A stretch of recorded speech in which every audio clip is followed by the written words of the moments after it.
అందరూ పొగుడుతుంటే నాకు అరే! మనకు లేరు గదా! అని నేను పక్కకెళ్ళిపోయి ఏడ్చిన. ఓహ్! పక్కకెళ్ళిపోయి లిటరల్లీ ఒక 5 నిమిషాలు ఏడ్చిన. మా అమ్మ కాంతమ్మ. హ్మ్. మా అమ్మకు నాకు బాగా అటాచ్‌మెంట్ ఉండే. హ్మ్. తిట్టిన ఆ రోజు. ఆ! "మీ అమ్మ బతికుంటే ఏమైందే నా తల్లి అమ్మ సక్సెస్ చూసి.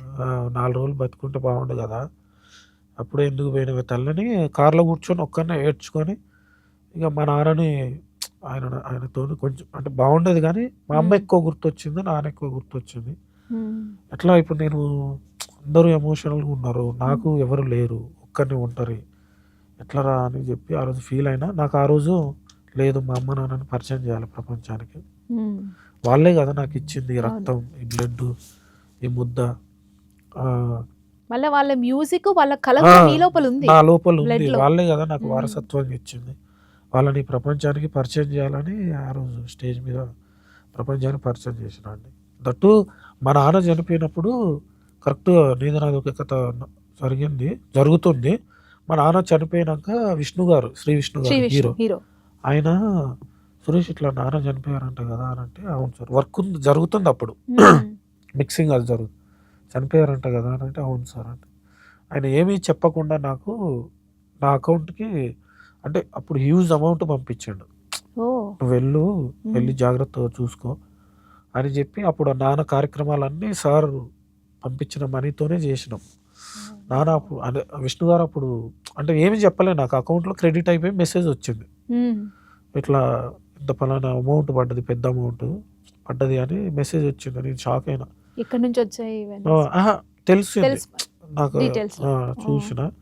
విష్ణు గారికి మెసేజ్ పెడితే ఉంచుకో. ఇంకేమన్నా అవసరం ఉంటే ఫోన్ చేయి అని అన్నారు. ఇంకొక ఎమోషనల్ మూవ్‌మెంట్ ఏందనంటే సినిమా 'నీది నాది ఒకే కథ' మొత్తం అయిపోయింది. ఫస్ట్ కాపీ చూస్తున్నాం. హ్మ్. అప్పుడు ఎక్కడో చూస్తున్నాం గుర్తులేదు. ఫస్ట్ కాపీ చూస్తుంటే సినిమా పడగానే సో, 'బొబ్బిలి శంభయ్య' గారికి ఈ సినిమా అంకితం ఓకే. అని స్టార్టింగ్‌లో ఉంది. షాక్ అయినా నేను. వావ్! నాకు సూపర్. తెలియదది. షాక్ అయినా నేను. హ్మ్. షాక్ అయ్యి అరే! ఏంది హ్మ్.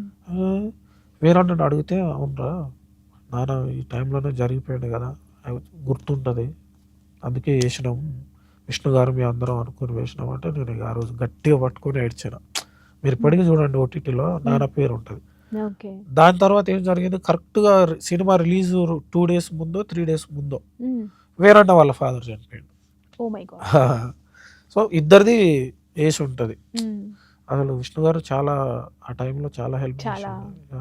సో, నేను మా నాన్నని, అమ్మని ప్రపంచానికి పరిచయం జేయాలి. లేరు. మనం ఎట్లాగో పరిచయం జేయాలని చేసిన. ఆ రోజు. ఆ రోజు స్టేజ్ మీద హ్మ్. ఆల్మోస్ట్ నేను తక్కువ ఏడుస్తా. హ్మ్. చాలా తక్కువ ఏడుస్తా. మా అమ్మ గుర్తుకొస్తే తప్పితే నేను ఏడవను. సో, ఆ రోజు వచ్చేసింది. వచ్చేసింది. ఆ! హ్మ్. అంటే మీ పాటలు చూసినట్లయితే ప్రతి సినిమా కూడా పెయిన్, పెయిన్ ఉంటుంది అందులో. ఆ సాంగ్‌లో ఒక పెయిన్‌ని మీరు వినిపిస్తారు మీ యాహ్! మ్యూజిక్‌తో.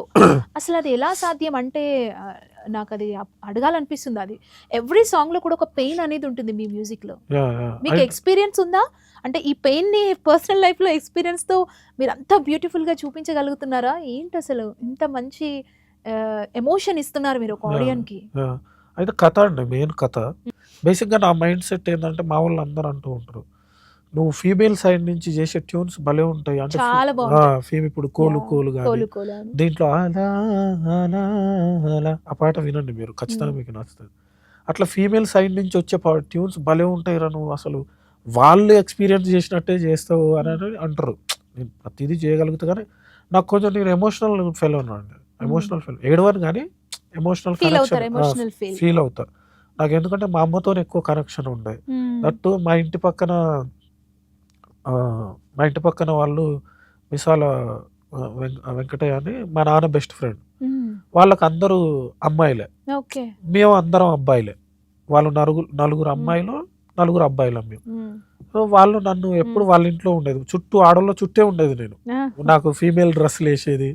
పండగలొచ్చినప్పుడు ఓకే. అట్లుండేది. సో, నాకు కొంచెం ఆహ్, ఇది ఎక్కువ అంటే ఫీమేల్స్‌తో ఎక్కువ కనెక్షన్ ఉండే. వాళ్ళ ఆలోచన విధానం వదినలైతారు ఆ! వాళ్ళు అందరూ. వాళ్ళతోని తిరిగి వాళ్ళ ఎమోషన్స్ వాళ్ళు బాధపడడం అట్లా కొంచెం నేను అదొకటుండే. ఇంకొకటేందనంటే నేను రెహమాన్ గారి పాటలు ఇవి బాగా. బాగా వినేది. ఓకే. విపరీతంగా వినేది రెహమాన్ గారి పాటలు. ఇళయరాజా